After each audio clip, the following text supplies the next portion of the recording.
धन्यवाद. बुवा मगाशी बोलता बोलता बोललेले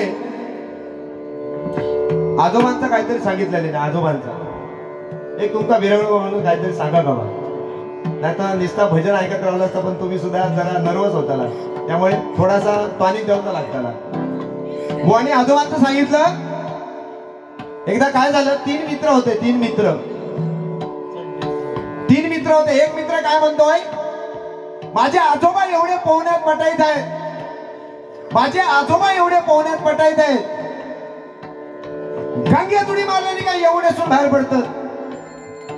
काय सांगितलंय का रे, माझे आजोबा एवढे पोहण्यात पटाईत, गंगेत उडी मारल्याने काय एवढे सून बाहेर पडतं. यावर दुसरं टाळावलो, तो ह्याच्यासारखं असता. तो म्हणतात छे यात म्हणालो काय नाही, माझे आजोबा एवढे पोहण्यात पटाईत, व्हाळ्यात उडी मारतात आणि व्हाळीतून बाहेर पडतात. वाळखळ आणि व्हाळीकर त्या दुसऱ्यान सांगल्या, व्हाळ्यात उडी मारतात व्हाळीतून बाहेर पडतात. त्याबरोबर तिसरं ह्याच्यासारखं असता, माझा लाल ह्याच्यासारखं असता. तो म्हणतात छे ह्यात म्हणालो काय नाही, माझ्या आजोबा एवढ्या पोहण्यात पटाईत, बावड्यात उडी मारतात आणि कळीशेतून म्हणालो बाहेर पडतात. आता ह्या तिघांचा सगळा बोलणं ऐकलंय हो. शेवटी माझे आजे काय कमी आहेत, माझे आजे ते माझे आजे कमी काय, 5 पिढीचा भजन, 5 पिढीचा भजन, माझे आजे काय कमी नाही. ह्यांच्या तिघांचा बोलणं ऐकल्याने थै गेलं. छे म्हणाला, ह्यात म्हणाले मी काय नाही, माझ्या आजोबा एवढ्या पोहण्यात पटाईत, गावच्या वेशीवरची टाकी असतात, थैसून गावात सोडतात बघा, त्या टाकीच्या टापी उभ्या राहतात, भूतू उडी मारतात आणि नळातून बाहेर पडतात. असे माझे आजोबा. आजोबांचा कितक्यात पडलाय का लिहून घे. हळूहळू टॉनिक जाणार बरोबर. या ठिकाणी बुवानी रूपाचा अभंग घेतलेला आहे, मी ध्यानाचा अभंग घेतो.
हम तेरे शहर में आए हैं मुसाफिर की तरह, हम तेरे शहर में आए हैं मुसाफिर की तरह, सिपाही का मुलाकात न हो पाए, हम तेरे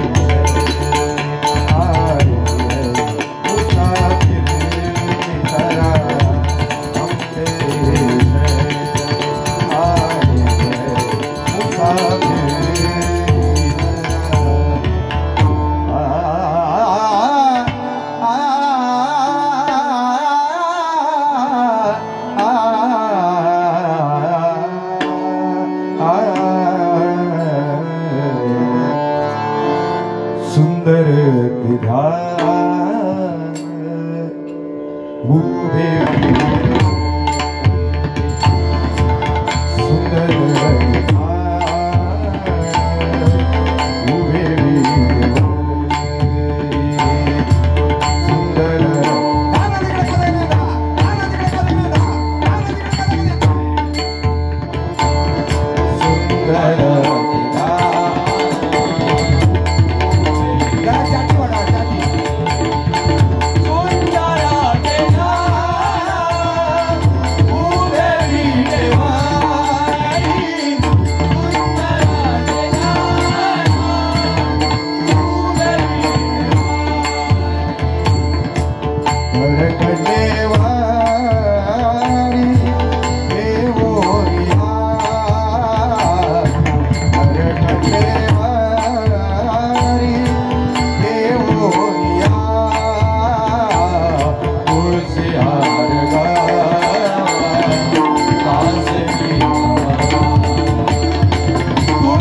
नोटेशन.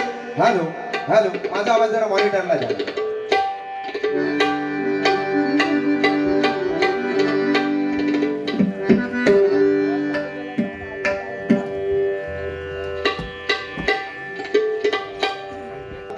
भजन नोटेशन. रूपाचा अभंग बुवाने घेतला म्हणून मी ध्यानाचा अभंग घेतला. आणि आता गजर. गजरातून समाज प्रबोधन, अध्यात्म आणि मनोरंजन या तिन्ही गोष्टी या गजरातून करायच्या आहेत. नक्कीच 100% गजरातून जमेल तेवढे मनोरंजन, समाज प्रबोधन करण्याचा या ठिकाणी मी प्रयत्न करणार. Hello hello hello hello. Okay okay. कोणी एक गाणं म्हटलं, प्रल्हाद शिंदेची आठवण, सत्यनारायणाचं एक गाणं. श्री हरी जगन्पिता दूर करीतो व्यथा, श्री हरी जगन्पिता दूर करीतो व्यथा, ऐक सत्यनारायण.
बरा इल्या इल्या जेवलास रे.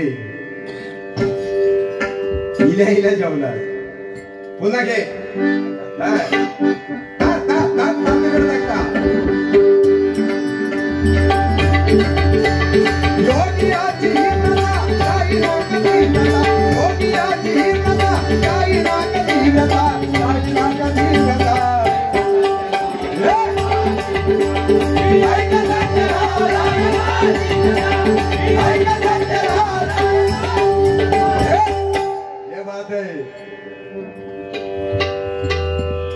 एक म्हणजे आले आले ती जेवणाची सोय जी केला, एकदा जेवण करणाऱ्यांसाठी आणि आमच्या घालणाऱ्यांसाठी एकदा जोरदार टाळ्या झाला.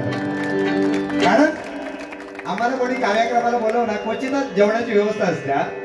नाहीतर हे गावातला बाऱ्या खाऊन बी द्यावा, डायरेक्ट बारी करा. तुमच्याकडे पद्धत हा. अरे वा.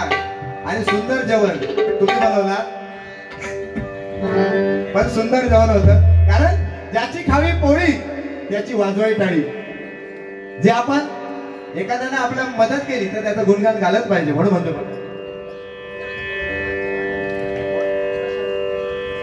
सन्माननीय प्रशांत पुजारे यांच्याकडून या गाण्यासाठी आशीर्वाद रूपी 101 रुपयाचं लाखमालाचं पारितोषिक आले. मंडळाचे ते स्वीकारतो. लाख लाख आभार मानतो. धन्यवाद. तसेच या ठिकाणी छत्रपती शिवाजी महाराज, आज छत्रपती शिवाजी महाराजांमुळे हे भजन पूजन कीर्तन नामस्मरण चालू आहे. हे फक्त छत्रपती शिवाजी महाराजांमुळे. फक्त माझा राजा फक्त 50 वर्ष जगला हो. तसेच या ठिकाणी आता जे गाणं सादर केलं याच्यासाठी सन्माननीय प्रवीण मंचेकर यांच्याकडून सुद्धा हे आशीर्वाद रूपी 100 रुपयाचं पारितोषिक आले. धन्यवाद. माझा राजा फक्त 50 वर्ष जगला. 50 वर्ष. किती? 50 वर्ष. आणि जर माझ्या राजाचं आयुष्य जर शतकाळ पार असतं, 100 वर्षाचं असतं, तर आज महाराष्ट्रातील सर्वांचं दार अगदी सोन्याचं असलं असतं, सोन्याचं असलं असतं, सोन्याचं असलं असतं. अरे जिंकून देखील दुनिया सारी औरंगजेब सुद्धा रडला होता.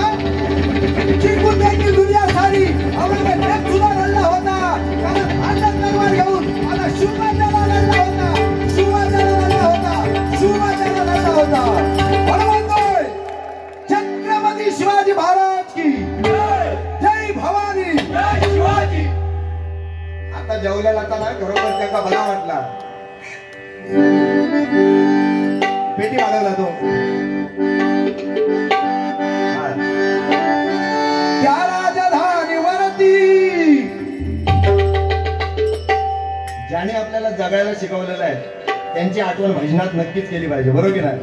छत्रपती शिवाजी महाराज नाव हे आदराने घेतलं पाहिजे आणि घ्यावंच लागणार.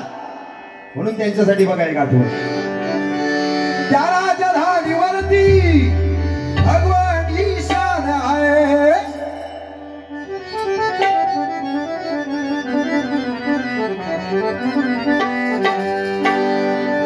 त्या राजधानीवरती भगवान ईशान आहे, भगवान ईशान आहे. रायगड किल्ला महाराष्ट्राची रायगड किल्ला महाराष्ट्राची रायगड किल्ला महाराष्ट्राची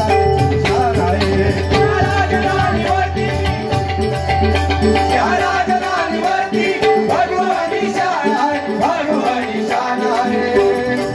रायगड किल्ला महाराष्ट्राची रायगड किल्ला महाराष्ट्राची रायगड किल्ला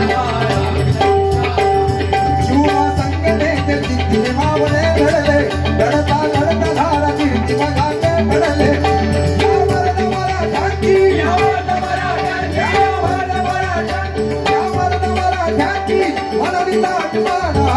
मनुरी ताटमान आहे. रायगड किल्ला महाराष्ट्राची रायगड किल्ला महाराष्ट्राची रायगड किल्ला महाराष्ट्राची आहे. धन्यवाद, धन्यवाद.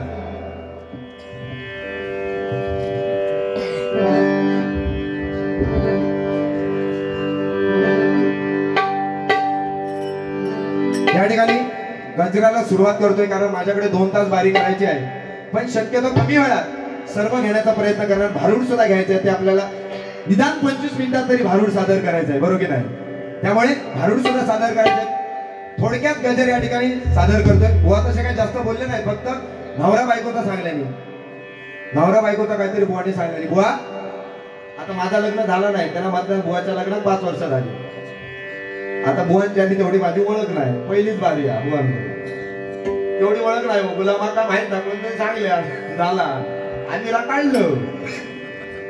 बरं आता पोराव पण देत नाही. सत्य परिस्थिती या ठिकाणी 100% मुलगी असले तर 70% मुली आहेत. 70% मुली आहेत आणि 30% करायचा काय ह्यो प्रश्न पडलेलो हा. बरा 35 झालं त्यांचा ह्या वर्षापुरता ठीक आहे. 40 जे कोणाच्या झालं 40 तेनी हे थांबायचाच नाही, डायरेक्ट हिमालय. आमच्या नशिबात लगीन नाही. सत्य परिस्थिती अरे हो, मी तुमका सांगते काही दिवसांनी मुलींच्या दारात म्हणजे ज्याची कोणात मुलगी आहे मुलगी त्यांच्या दारात रांग लागतेली. रांग माका चिडू द्यावा, माका चिडू द्यावा, माका अशी रांग लागतेली. फक्त तितक्या वेळ पोरग्या घरात थांबा पाहिजे, नाही तर ती तकडे जातील पोरग्या मागा. आणि ह्या असायचा काहीतरी धबधब्यामुळा. सत्य परिस्थिती आहे, बरोबर की नाही? आता पालकांना सांगतोय, पालकांना मध्यंतरी आमच्या काळात मोबाईल नव्हते. आमच्या काळात मोबाईल म्हणजे साधारण आम्ही कॉलेजला जाताना मोबाईल केवढे एवढे ते डबी म्हणजे त्याच्यात 9 दाबले तर ते बाजूचं 8 दाबायचो. हो सत्य परिस्थिती. 2 दाबले तर 1 दाबायचो. म्हणजे आता दाबताना पण व्यवस्थित दाबूचं लागा. तेव्हा दाबू नसतो, जोर देऊन दाबूचा लागा. हा तेव्हा तो दाबायचो आकडो. आता हा बघा डायरेक्ट हौशीनो टूबुक. आणि शिरा पडले तो कोरोना इलो तेव्हा सगळे शाळा हे ऑनलाईन झाले. ऑनलाईन आमच्या वेळात जो मोबाईल जरी साधो जरी मोबाईल शाळेत जर गावलो तर तो मोबाईल मास्तरांका जर गावलो मास्तरांका तर तो मोबाईल आणूसाठी पालकांना येवता लागायचा आणि पालक मग विचारायचे एका मोबाईल आम्ही तो दिलो नाही काय दिलो कोणी असं विषय. तर त्या कोरोनामुळे सगळ्यांचे ऑनलाईन क्लासेस सुरू झाले आणि 10वीतल्या मुला किंवा मुली मोबाईलची तशी गरज नाही, अजिबात गरज नाही माझ्या मताप्रमाणे, अजिबात गरज नाही. पण पालकांनी दिलेला अभ्यास करतात, बाबलो अभ्यास करतात आणि रात झाले काय अभ्यास भय करता आणि काय करतात त्याचा ते का माहित आहे. म्हणून मी पालकांना सांगतोय तो मोबाईलात काय करता औषधो तुमचं झील तुमचं चेडू त्या मोबाईलात काय करता ह्या एकदा बघा. सरळ दाखव हकडे गायता टाकीन पहिला हकडे दाखव काय करतच बघूया तेव्हा जातात कलो नाही तर खरा नाही. आणि सांगितले ती सत्य परिस्थिती. आणि काही वर्षांनी ही लग्न जमणं मुश्किल होणार बघा. लग्न प्रत्येक गावात सगळे 38, 36, 35, 30 वाले पण त्याच्यात आम्ही रेंज मध्ये 30 मध्ये आम्ही हो. या ठिकाणी गंजगाला सुरुवात करतोय. नवरा बायकोचं काहीतरी बोर्डे सांगितलं. आमच्या वाडीत त्या दिवशी नवीन लग्न झालं पण कोर्ट मॅरेज झाला. कोर्ट मॅरेज शिरा पडल्या त्या लग्नात आमचा जाव गावला नाही. साधू त्याला SMS केला हे आणले आणलंय तकडचून म्हटला बरा छान तू बाबा सुटलं शेख म्हटला आणले. आता 4-5 दिवस झाले आणि त्याला जेवण ठेवल्या. आता लग्नाचं त्यांना काय हळद करूक नाही, 5 पारखान करूक नाही, लग्नाचं जेवण करूक नाही. त्याला मग याकच जेवण ठेवल्या. याकच जेवण ठेवल्याने जेवण बोलावलं. आम्ही आपले सगळे 5-6 जमान गेलो. आता आमचं मित्र म्हटल्यावर सगळे जेवण केलं. आम्ही त्यांना म्हटलं बोलाय कसा काय बाबा बरा म्हटलं आमची वहिनी कशी आहे ती पण बघूया बाबा मला कशी आहे. उद्या सकाळी गेलो तर चाय पाणी देत की नाही बरोबर की नाही ह्या पण बघू तर लागतं बाबा. म्हणून आम्ही गेलो सगळे 5-6 जण सगळे होते ते बाकी जेवण खाऊन गेले नाही. आम्ही 5-6 जण सोप्यावर बसलो. त्या पोरग्याचं नाव बाबल. त्या पोरग्याचं नाव बाबल. आम्ही त्याला आवडीत बाबल होतो. बाबल झाला बोलला बा काय बाबा व्यवस्थित झाला ना हा मस्त बाबा तुला लगीन झाला सुटलोच बाबा चांगला झाला. तेवढ्यात काय तिच्या मनात दिला त्याच्या बायकोच्या पडद्याच्या आड आम्ही काय बोलतो होता सगळं ऐकता होती सगळं ऐकू होती. आणि काय मनात दिला नाही पडतो असं बाजू केला या वाट भूतू पुढे गेल्या आणि त्या बाबला करता एक शब्द बोलले नाही. एक शब्द फक्त पडदो बाजू केला बोटात फक्त केल्या बोटात बोलवल्या. ह्यो तोचो उठलो वाईट थांबा काहीतरी गडबड दिसता वाईट थांबा. आणि ह्यो गेलो आणि बायको विचारलं काय भाऊ इतक्या पटकन बोलवलं काय झाला काय. ती म्हणता काय नाही ह्या बोटात ताकद किती आहे ती बघी होते अशी बायका होता. काय लग्नाआधी प्रत्येक पुरुष ह्यो वागत असता. लग्नाआधी प्रत्येक पुरुष ह्यो वागत असता. पण लग्नानंतर दुर्गा माता त्याच्यावर बसलेली असतात मग त्या वाघाचा सगळा जाता. पण आज महिला म्हटल्यावर पुरुषाच्या खांद्याला खांदा लावून समाजात वावरते बरोबर. एकदा महिलांसाठी जोरदार टाळ्या झाला पाहिजे. आणि या ठिकाणी गजर सादर करतोय बघा. मजा येता ना कंटाळून आहे ना कंटाळलो तर सांगा. सोनियाची उगवली सकाळ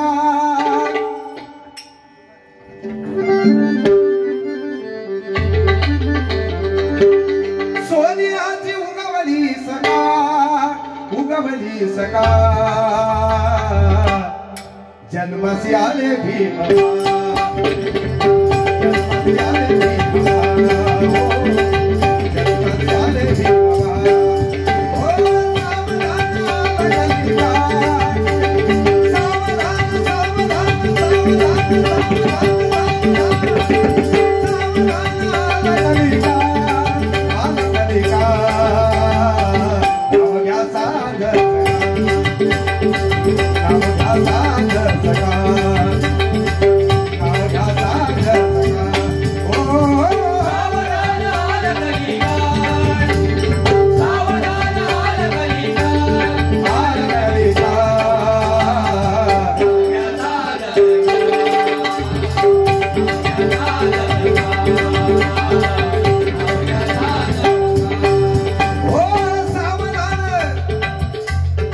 सत्ययुग गेलं त्रेतायुग गेलं द्वापार युग गेलं आणि हे कलियुग चालू आहे. आणि या कलियुगामध्ये एकच साधन हे संसारूपी भवसागर जर करून जायचं असेल तर एकमेव साधन म्हणजे हे परमेश्वराचं नामस्मरण हरिभजन आहे. बघा सत्ययुग युगामध्ये देव आणि दानव अलग अलग राहायचे. मोठ्या मंडळींना माहित असेल, पुराण कोण वाचत असेल. सतयुगामध्ये देव आणि दानव पाताळ भवनात दानव राहायचे आणि स्वर्गालोकी देव राहायचे. त्रेतायुगामध्ये देवता आणि दानव एकाच लोकात राहायचे. उदाहरणार्थ श्रीराम आणि रावण हे एका धर्तीवरच राहत होते, बरोबर की नाही? एकाच युगात राहायचे. त्रेतायुगामध्ये, द्वापर युगामध्ये देव आणि दानव एकाच परिवारात राहत होते. देव आणि दानव एकाच परिवारात राहायचे. उदाहरणार्थ 5 पांडव आणि 100 कौरव.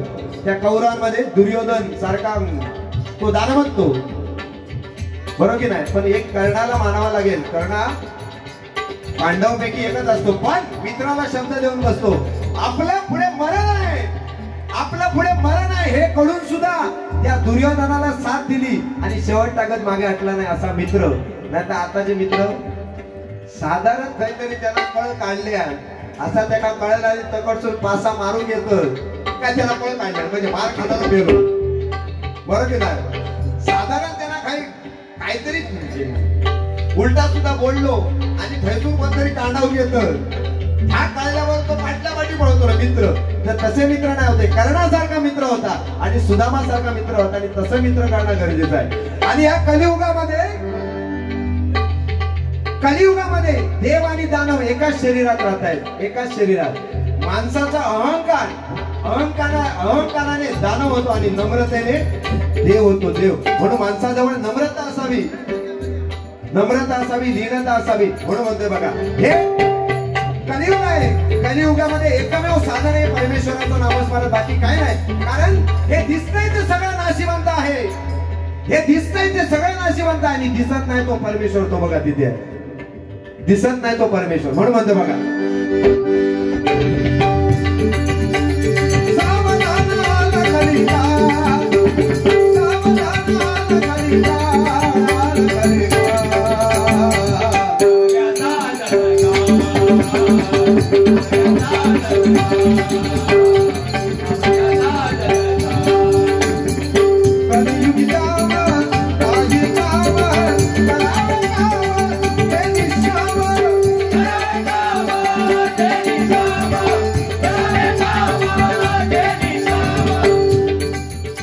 आणि या कलियुगामध्ये पैशाशिवाय कोणताच काम नाही हो. पैशाशिवाय आज मनुष्याला माणसाला किंमत कमी आहे पण पैशाला किंमत जास्त आहे. आणि हे सत्य आहे, पैशाला सुद्धा किंमत दिली पाहिजे, पण किती? समोरच्या माणसाचा सुद्धा विचार करावा लागतो. नाही तर आम्ही पण आमका कोणतरी फोन केले उद्या भजन व्हाया, आम्ही म्हणतो हे किती देतो म्हणजे असतो आपण भाव करतो. पण आता ते हे कालायतच नाही, कालाप्रमाणे बदललं पाहिजे. कारण भजन करणारा पण परवडत नाही आणि सांगणारा पण परवडत नाही, असे विषय झालेले आहेत. जाऊ दे चला. पण पैशापेक्षा मनुष्याला किंमत द्या. म्हणून म्हणतो बघा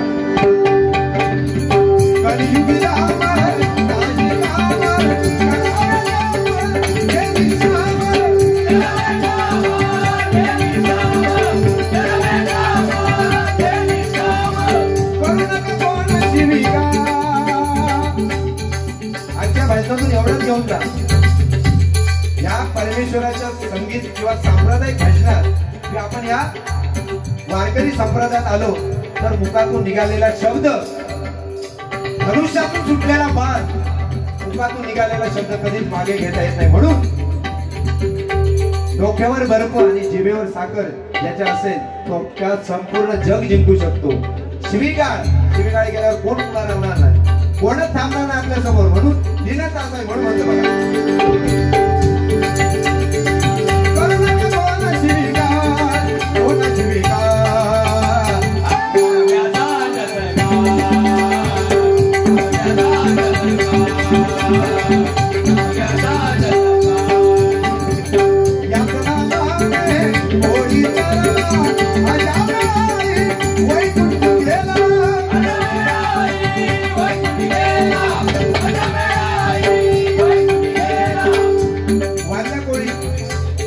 वाल्ल्या कोळी काय साधा ग्रस्त नव्हता हो.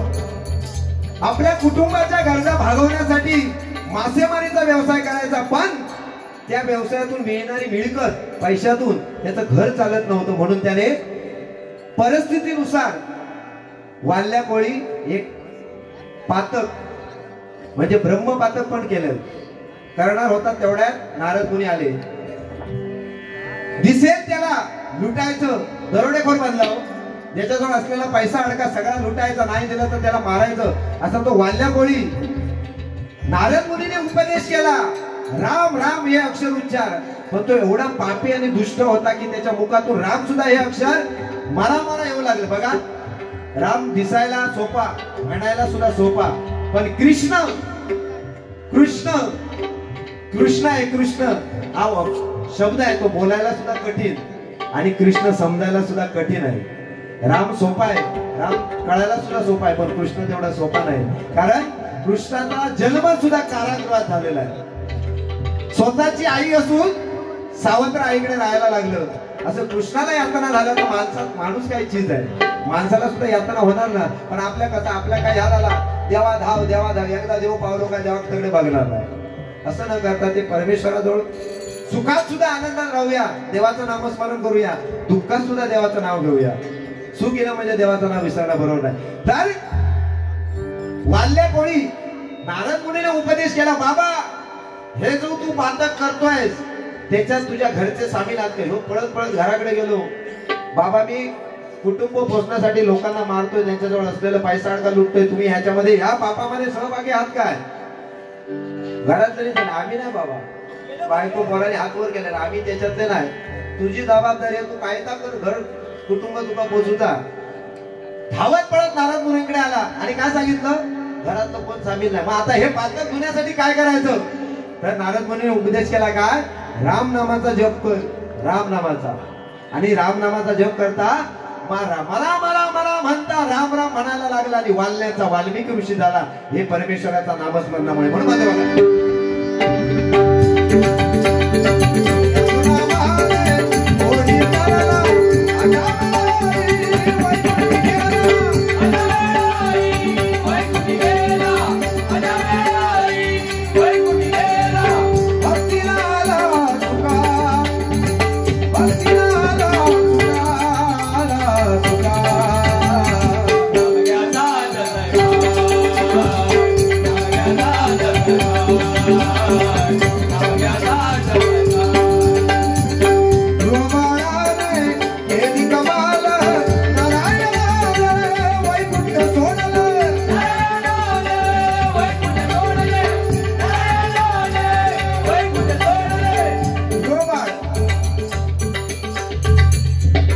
वडिलांच्या मांडीवर बसलेला असताना सावत्राईने त्याला लोटून दिलं. ध्रुव बाळाला सावत्राईने लोटून दिलं का?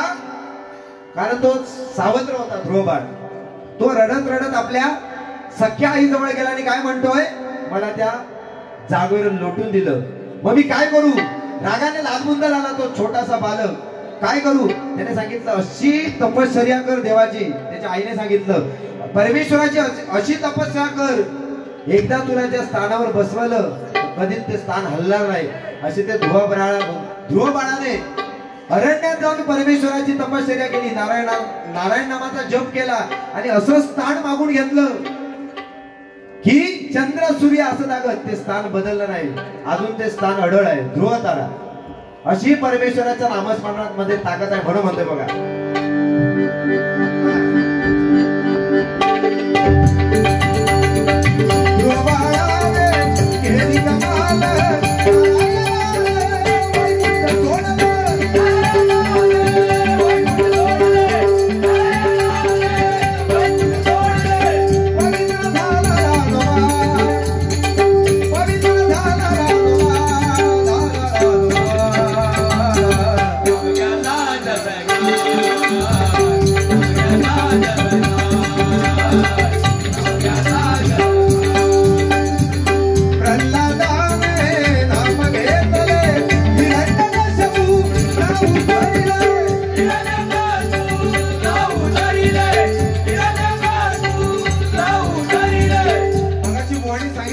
भक्त प्रल्हाद हिरण्यकश्यपू नावाचा दानव आणि त्याच्या पोटी पुत्र जन्माला तो भक्त प्रल्हाद.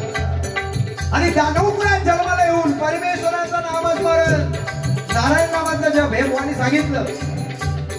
परंतु त्या हिरण्यकश्यपूला ब्रह्मदेवाकडून वर होता. त्याने ब्रह्मदेवाची आराधना केली. ब्रह्मदेवानं प्रसन्न करून घेतलं आणि काय सांगितलं, देवा मला असा वर दे की मला मरण नको. ब्रह्मदेव बोलले हा वर देऊ शकत नाही, कारण या मृत्यू तरावर जो मनुष्य प्राणी आलेला आहे तो कधी ना कधी मरणार. अमर इथे कोण नाही. आज आम्ही इथे भजन करतोय. आज समाजात सुद्धा तसंच झालंय. 20-25 वर्षाच्या पोरग्यांना हार्ट अटॅक येऊन जातात. 20-25 वर्ष त्यांचं वय सुद्धा नाही.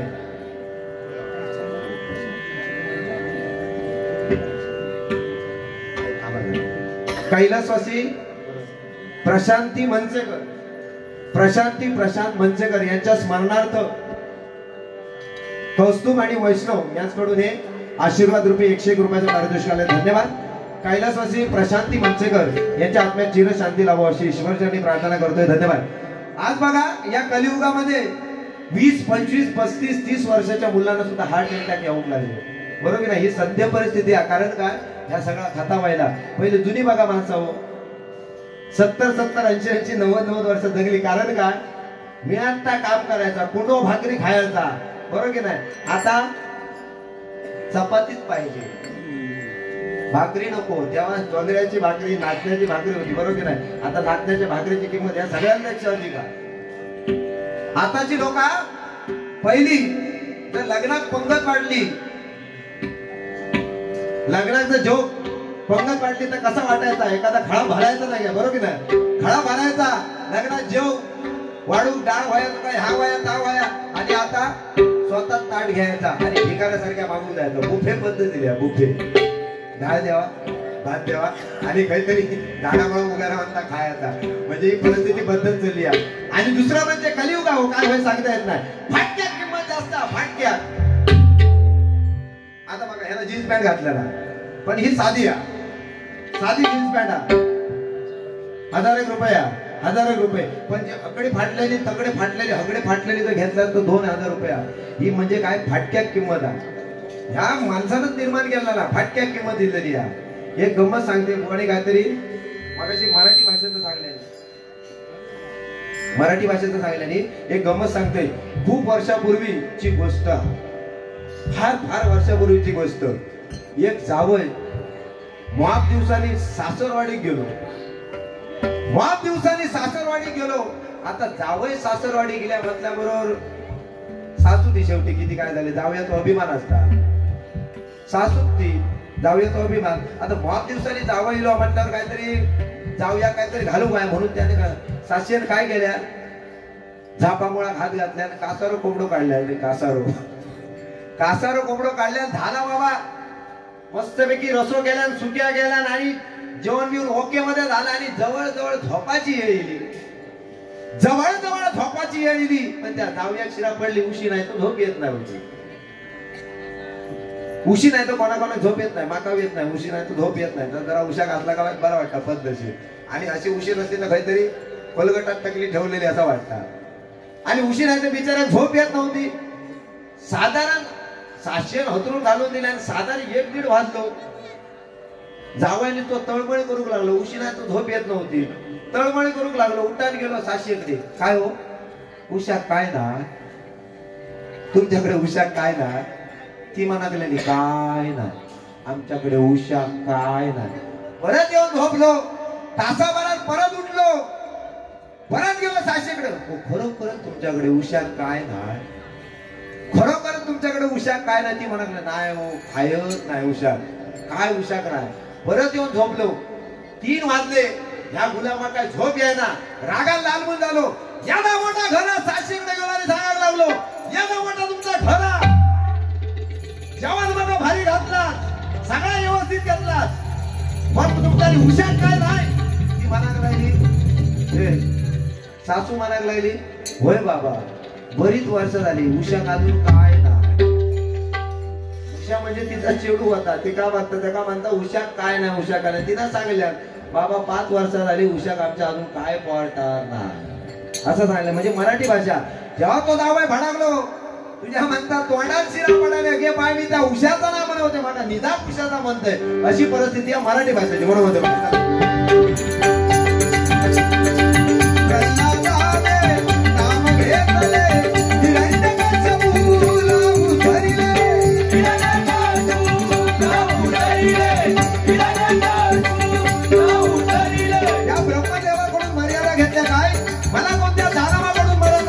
मानवाकडून नको अस्त्राने नको शस्त्राने नको घरात मरा नको बाहेर मरा नको दिवसा मरा नको रात्री मरा नको अशा त्या हिरण्यकश्यपूने मर्यादा मागून घेतल्या ब्रह्मदेवाकडून. ज्यावेळी त्या भक्त प्रल्हादाचा छळ केला बुवाने सांगितलं उकाळ्याच्या तेलात टाकलं हत्तीच्या पायी दिलं कड्यावरून लोटून दिलं पण परमेश्वराच्या नामस्मरणामुळे त्याला काय झालं नाही. ज्यावेळी हा त्याचा छळ चालू असताना साक्षात भगवंत आला 11 असा नरसिंह अवतार धारण केला खांबामधून प्रगट झाले आणि त्या हिरण्यकश्यपूचे नकाने पोट फाडून वध केला. सांगायचं तात्पर्य एवढे आहे की त्या भक्त प्रल्हादाने परमेश्वराची मनापासून सेवा केली म्हणून परमेश्वराला म्हणून म्हणतो मला प्रल्हाद